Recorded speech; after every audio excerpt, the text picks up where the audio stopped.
It would be really cool if parents, coaches, and athletes all started working together.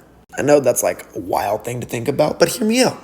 I say that because I can't tell how many times I would have a lesson or parents that would be disagreeing with either what I would be saying, or the parent would be not understanding, or the player would be like, well, that's not my parent said. I'm like, look, let's work together here, okay? Who is going to know that athlete better with where they put their hands and how they think and all these other different things? Me, who sees them once a week or once every other week or even once a month, or the parent that lives with them and goes to every single game and every single practice and all that stuff? We know the answer. So if you're a coach, why not get their perspective on certain things? Now, hear me out. Parents should still let the coaches coach, and the parents need to be parents.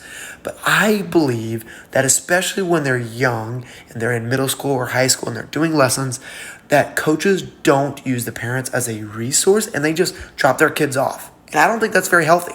I think that the parents should be there. They should be listening. They should be hearing what these coaches are telling their kids, so they're not going and hearing all these other different things from coaches, and they have what their parent says and what the coaches says and what their private coach says, all these other different things. They should hear one voice, and the player and the parent should be one team.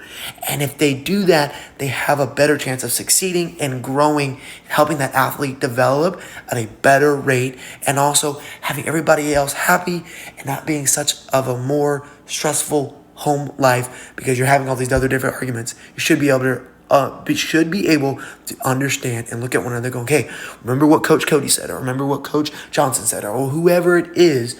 Remember those things. So the parent should be there at the lessons, not there to correct, but there to be able to listen and be able to help provide other perspective when the athlete asks for it. That's a very important part of that. You're welcome.